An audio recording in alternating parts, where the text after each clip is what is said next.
Bonjour et bienvenue. Aujourd'hui, on va s'attaquer à un véritable monument. Un texte que tout le monde croit connaître, peut-être même par cœur. Ce sont les 4 premiers versets du psaume 23. C'est vrai, ce sont des mots qu'on entend partout, dans les films, les cérémonies. Ils font partie de notre culture. Notre idée aujourd'hui, c'est d'aller voir ce qu'il y a derrière, de gratter un peu ce vernis de familiarité. Comment est-ce qu'une poignée de phrases si anciennes peuvent avoir encore une telle résonance? C'est une excellente question. Et je crois que la réponse, elle tient dans une seule image, une métaphore centrale, celle du berger. Le texte tout entier est construit là-dessus. Et cette image, elle permet d'aborder des thèmes universels. La confiance, la sécurité, le besoin d'être guidé et bien sûr la peur de la mort. L'idée, c'est de voir comment cette métaphore se déploie, verset après verset. Et d'une force incroyable. Je lis ce premier verset. L'Éternel est mon berger. Je ne manquerai de rien. C'est direct, total. Il n'y a pas de condition, pas de peut-être. Mais qu'est-ce que ça veut dire concrètement à l'époque? Dire de quelqu'un, c'est mon berger. Ah, c'est une question clé. C'est bien plus qu'une jolie image un peu bucolique pour nous aujourd'hui. Dans le Proche-Orient ancien, le berger, il est tout. Il est le guide, le protecteur, il trouve l'eau, la nourriture, il soigne. La vie de son troupeau dépend entièrement de lui, de sa compétence. Donc dire « il est mon berger », c'est affirmer une relation de confiance absolue en ses capacités. D'accord.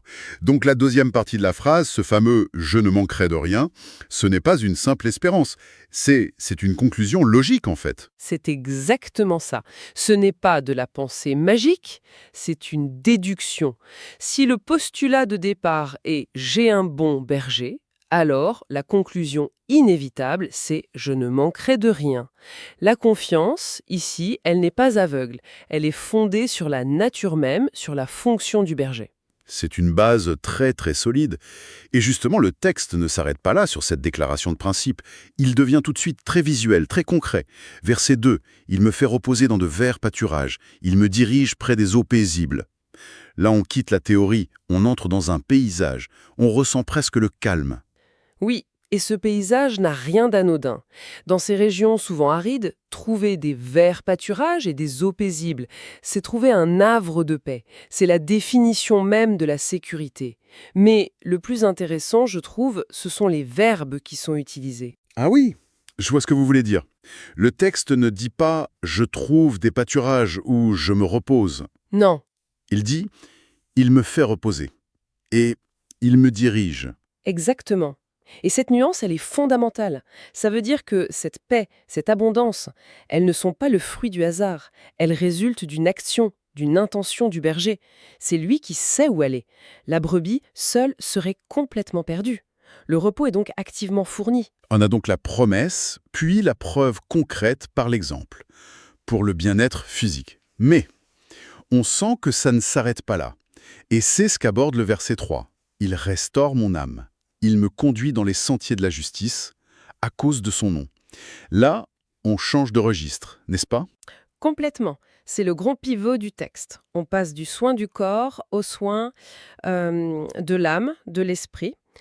L'expression restaurer mon âme est très très riche, ça peut vouloir dire redonner de la force, du courage, ou même ramener sur le bon chemin une brebis qui s'était égarée. Et cette idée de sentier de la justice, ça sonne très moral, ça. On ne parle plus seulement du chemin vers le point d'eau. Non, effectivement, le sentier de la justice, c'est le chemin droit, sûr, qui mène à la vie, par opposition aux sentiers tortueux qui, eux, mènent au danger. La guidance devient donc morale. Le berger n'assure pas que la survie, il indique une bonne manière de vivre. Et il y a cette petite phrase à la fin. À cause de son nom. C'est une justification un peu curieuse. Pourquoi préciser la motivation du berger? C'est peut-être le point le plus subtil et le plus fort. Il n'agit pas par pitié ou parce que la brebis le mérite. Il le fait à cause de son nom, c'est-à-dire pour être fidèle à qui il est. C'est une question d'intégrité. Un bon berger se doit de bien guider son troupeau. Sinon, il ne serait pas un bon berger. Sa réputation en dépend. C'est une sorte de garantie absolue, en fait. Sa fiabilité ne dépend pas de moi, mais de lui. Il ne peut pas se renier. C'est une idée très très forte. Et toute cette confiance qu'on a bâtie pas à pas, eh bien elle va être mise à l'épreuve. C'est ça. C'est là que le texte devient vraiment universel. Parce qu'il reconnaît que la vie, ce n'est pas toujours calme et paisible. Absolument. On arrive au verset 4, le plus célèbre et le plus sombre. Quand je marche dans la vallée de l'ombre de la mort, je ne crains aucun mal, car tu es avec moi. Ta houlette et ton bâton me rassurent. Le contraste est saisissant. On quitte les pâturages pour le pire endroit imaginable. Et ce qui est génial, c'est que le texte ne nie pas cette vallée. Le danger est réel. L'ombre de la mort est là. La solution, ce n'est pas d'éviter les problèmes. La clé, c'est cette petite phrase. « Car tu es avec moi ». La peur n'est pas vaincue par la force de celui qui marche. Elle est annulée par une présence. C'est la présence qui change tout, pas l'absence de danger. Voilà, c'est la présence du protecteur qui rassure. Et il y a cette mention très précise de ces outils. Ta houlette et ton bâton. J'avoue que pour moi, c'était un peu la même chose. Un bâton de berger, quoi. Le fait qu'il y en ait deux, ça a une signification. Oh oui, et elle est cruciale. Ce ne sont pas du tout des synonymes. Le bâton, c'est le long bâton de marche, souvent avec une crosse au bout. Il sert à guider, à s'appuyer. Et avec la crosse, on peut attraper une brebis qui s'éloigne, la ramener gentiment ou la sortir d'un trou.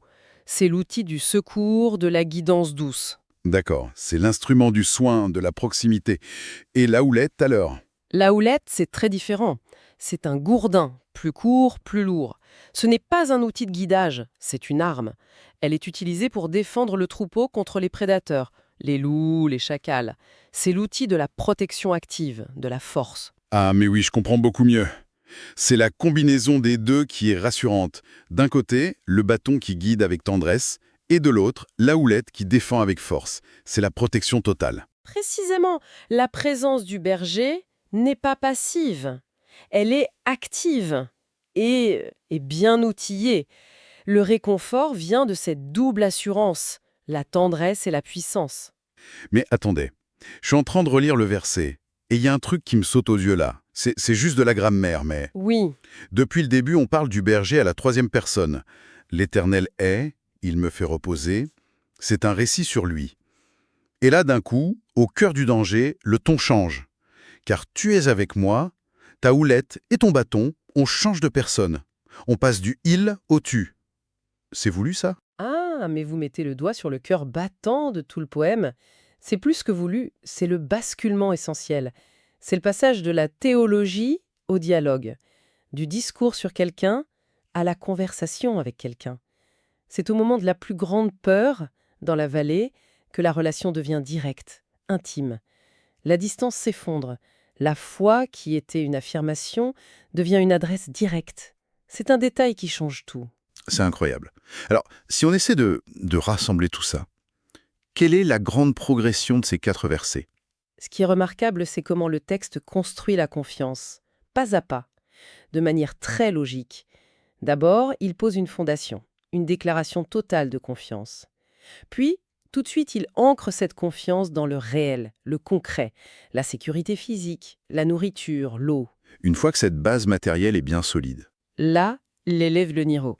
Il montre que la relation va plus loin, qu'elle touche à l'âme, à la direction morale. Et c'est seulement après avoir bâti tout ça, sur le plan physique puis spirituel, qu'il nous emmène dans la vallée de la mort, pour nous montrer que cette confiance si solidement établie, elle tient, même là. Même face à la peur ultime, la présence suffit. C'est une progression magistrale. C'est une architecture impressionnante pour un si petit texte. Donc, si on devait retenir l'essentiel, ce serait la puissance de cette métaphore du berger. Guide, pourvoyeur, défenseur. Tout en un. Il y a aussi ce voyage du physique au spirituel. Et puis, cette idée finalement que la vraie paix, ce n'est pas de ne jamais avoir de problème, mais d'avoir quelqu'un à ses côtés quand ils arrivent. C'est une parfaite synthèse. La sécurité ne vient pas de l'élimination des menaces, mais de la confiance en celui qui nous accompagne au milieu d'elles. Et ce détail qu'on a découvert ensemble, ce basculement pronominal, ça nous laisse avec une pensée pour la suite. Le passage du il au tu. Exactement. Ce moment où dans la crise, la description devient un dialogue intime, ça pose une question fascinante qui va bien au-delà de ce texte. Que révèle ce besoin de passer du « il » un peu distant au « tu » si direct, sur la nature de la confiance, précisément lorsque l'on traverse les moments les plus sombres de notre existence?